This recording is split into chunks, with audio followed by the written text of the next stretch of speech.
हूँ फैक्ट 5। और मुकेश अंबानी और रतन टाटा दोनों की अमीरी के चर्चे किसने नहीं सुने।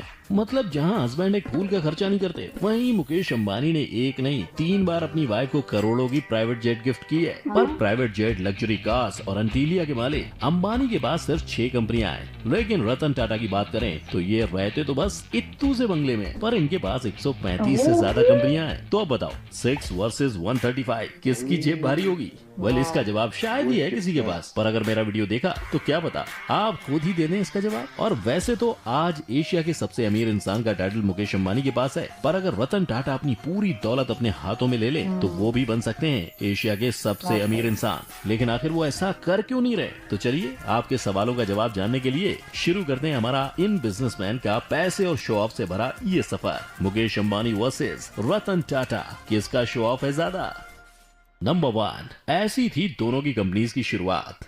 चलिए सफर की शुरुआत करते हैं 21,000 रुपीज से शुरू हुई एक टेक्सटाइल कंपनी से, जिसका नेट वर्थ आज 5 लाख करोड़ हो गया है। लेकिन 21,000 से 5 लाख करोड़ तक का ये सफर आसान नहीं था, क्योंकि 1839 में जमशेद जी का स्ट्रगल 14 साल की उम्र में ही मुंबई से शुरू हुआ था, जहां से ग्रेजुएशन खत्म करते ही उन पर परिवार की जिम्मेदारियां आ गईं, जिन्हें पूरा करने के लिए उन्होंने 21,000 रुपए जोड़कर शुरू किया टेक्सटाइल की ट्रेडिंग का काम। फिर जैसे ही धंधे में पांव जम गए, वैसे ही जमशेद जी ने नागपुर में अपनी पहली टेक्सटाइल मिल शुरू की, जहां उन पर लक्ष्मी जी की कृपा ऐसी बरसी कि उन्हें धंधे में काफी प्रॉफिट हो गया। बस इसी प्रॉफिट को देख उनका मन 3 ऐसे बड़े प्रोजेक्ट को शुरू करने का हुआ, जिसका फायदा सिर्फ उनको ही नहीं बल्कि उनके देश के सभी लोगों को मिल सके। हालांकि इस सपने को पूरा होता देख नहीं पाए थे, लेकिन अपने पिता के ही नक्शे कदम पर चलते हुए जमशेद जी के बेटे दोराबजी टाटा ने पिता के आयरन एंड स्टील कंपनी और हाइड्रो इलेक्ट्रिक पावर को स्टैब्लिश कर उनका सपना पूरा किया, और साथ ही इंडिया में शुरू किया पहला इंडियन इंस्टीट्यूट ऑफ साइंस। लेकिन दोस्तों, इसे वक्त का सितम कह लो या उम्र का एक पड़ाव, जल्द ही इनका भी देहांत हो गया, जिसके बाद 1938 में टाटा ग्रुप की जिम्मेदारी जहांगीर रतन जी दादा भाई टाटा ने ली, और पुरानी 14 कंपनियों को चलाते हुए उन्होंने टाटा ग्रुप की कंपनीज का आंकड़ा 95 कर दिया था।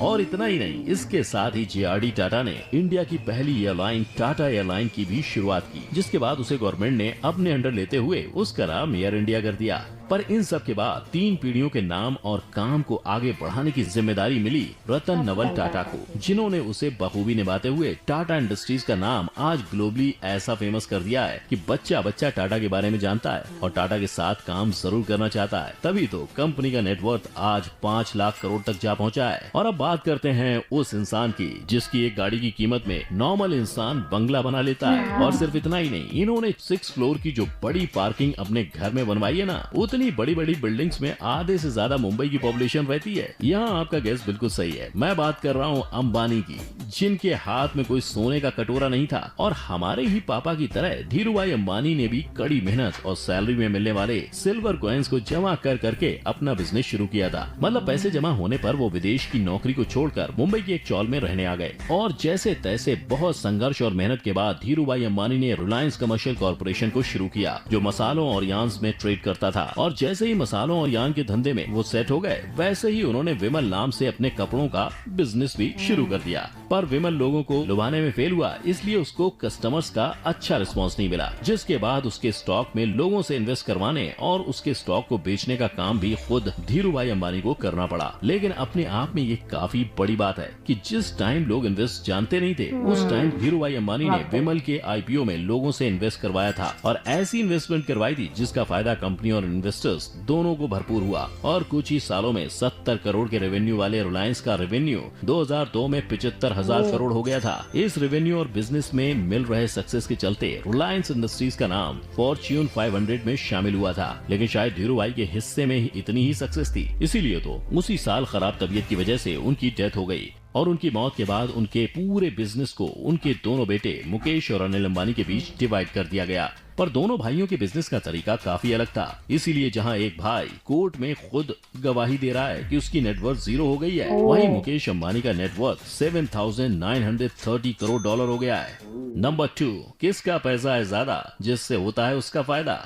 चलिए अब बात करते हैं इनके आज की यानी कि दोनों के पैसों की, क्योंकि ये सारी लड़ाई उसी की तो है। पर क्या आप जानते हैं 88 मिलियन के नेटवर्थ वाले मुकेश अंबानी रिलायंस रिटेल, रिलायंस पेट्रोलियम और रिलायंस जियो जैसी कई कंपनीज के मालिक हैं, परंतु वहीं 135 से ज्यादा कंपनीज की सब्सिडरीज होते हुए भी रतन टाटा का नेटवर्थ हमेशा अंबानी से कम रहा है और कभी कागजों पर दिखाई भी नहीं दिया है। पर आखिर क्यों? तो आइए जानते हैं। ये तो हम सभी को पता है कि रिलायंस इंडस्ट्रीज फिलहाल लिमिटेड सेक्टर्स में ही काम कर रही है, लेकिन वहीं टाटा ग्रुप इंडिया के ऑलमोस्ट हर फील्ड में काम कर रहा है, जैसे स्टील, केमिकल, आईटी, ऑटोमोबाइल वगैरह वगैरह। तभी तो सब्सिडरीज कंपनीज की ज्यादा होने की वजह से टाटा ग्रुप का market capital most of the time Reliance group से ज्यादा ही रहता है। फिर भी मुकेश अंबानी का नेटवर्थ आज इंडिया में सबसे ज्यादा कैसे है, यही जानना चाहते हैं ना? तो आपकी क्यूरियोसिटी को खत्म करते हुए मैं बता दूं, मुकेश अंबानी का नेटवर्थ इसलिए ज्यादा है क्योंकि रिलायंस ग्रुप में वो 48% शेयर के मालिक हैं, और जब शेयर ही लगभग आधे उनके नाम है तो जाहिर सी बात है कंपनी का फायदा होने पे आदमी की वैल्यू भी बढ़ती ही है। इसीलिए तो सितंबर 2020 में अंबानी साहब का नेटवर्थ 88 बिलियन डॉलर हो गया था। लेकिन वहीं अगर हम बात करें रतन टाटा की, तो टाटा ग्रुप में वो 1% से भी कम शेयर के मालिक हैं, क्योंकि उनकी ग्रुप का 66% शेयर उनकी ही कंपनी के अलग अलग ट्रस्ट जैसे sir Ratan Tata trust, sir Dorabji Tata trust, Tata education trust जैसे कई ट्रस्ट को डोनेट किया जाता है, जो इंडिया के एजुकेशन, हेल्थ, लाइवलीहुड जनरेशन और आर्ट एंड कल्चर जैसे अलग अलग सेक्टर्स में काम कर रहे हैं। मतलब बंदे को पूरी 134 प्लस कंपनीज मिली थी अपने नाम करने के लिए, लेकिन फैमिली वैल्यू को आगे बढ़ाते हुए वो कंपनी का 2/3 से भी ज्यादा हिस्सा देशवासियों के लिए दान कर रहे हैं। इसका मतलब समझ रहे हैं आप? इसका मतलब अगर सिर्फ और सिर्फ चैरिटी वाले शेयर भी रतन टाटा ने अपने नाम कर लिए होते ना, तो शायद आज वो न सिर्फ इंडिया के बल्कि पूरे एशिया के सबसे अमीर आदमी होते। लेकिन दोस्तों, कहीं इसका ये मतलब तो नहीं कि मुकेश अंबानी सिर्फ पेपर्स पर अमीर है, जबकि जेन्युइन पैसा रतन टाटा के पास है? ये तो सोचने वाली बात है। नंबर 3, जैसे खर्चे वैसे चर्चे। घर, गाड़ी, पैसा सब है इन दोनों के पास, लेकिन फिर भी क्यों दिखते हैं एक के खर्चे तो वहीं दूसरे के कम होते हैं चर्चे? क्योंकि पैसा तो बोलता है बॉस, लेकिन जिसको दिखावा करना आता है शायद उसका ही ज्यादा बोलता है। तभी तो जब अंबानी ने अपनी बेटी की शादी में 110 करोड़ खर्च किए थे, तब उसके चर्चे बड़े जोरों शोरों से हुए थे। और तो और, जैसा कि मैंने आपको इंट्रो में ही बताया था कि मुकेश अंबानी ने अपनी वाइफ नीता अंबानी को 3 बार 1000 स्क्वायर फीट का प्राइवेट जेट गिफ्ट किया है, जिसकी कीमत करोड़ों में होती है। पर चौंकिए मत, क्योंकि इनके खर्चे अभी खत्म नहीं हुए हैं। इनके पास एक याट भी है जो स्पेशली सोलर ग्लास रूफ से बनाई गई है और जिसकी अप्रोक्स कीमत 700 करोड़ है। और अब जब पति इतने खर्चे कर ही रहा है तो बीवी क्यों पीछे रहे? इसीलिए तो नीता अंबानी को हमेशा नए डिजाइनर कपड़े, ब्रांडेड वॉचेस और महंगे बैग्स के साथ ही देखा जाता है। पर देखो भाई, जब सेठ इंडिया का सबसे अमीर आदमी हो तो उसके नौकर को भी तो उसके स्टैंडर्ड का होना पड़ेगा। इसीलिए मुकेश अंबानी अपने सिक्योरिटी गार्ड्स को भी 2.5 से 3 करोड़ वाली मर्सिडीज AMG G63S में साथ लेके घूमते हैं। और तो और, अपने एंटीलिया में गर्मियों में स्नोफॉल का मजा लेने के लिए इन्होंने उसके लिए अलग से स्नो रूम तक बनवाया है। लेकिन वहीं अगर हम रतन टाटा के खर्चों की बात करें तो उनकी आइडियोलॉजी हमेशा से सिंपल लिविंग की रही है। इसीलिए तो उन्होंने आज तक कोई बड़ा खर्चा नहीं करते हुए अपना घर भी काफी सिंपल और एलिगेंट रखा है। साथ ही अपने पैसों को स्टार्टअप में इन्वेस्ट किया है ताकि उनकी कंट्री और कंट्री के लोग दोनों आगे बढ़ सकें। फिर इसके अलावा उनका टाटा हेल्थ केयर खुद को एक्सपेंड करते हुए अब इंडिया के 25 स्टेट्स और यूनियन टेरिटरीज में फैल गया है। और अब तो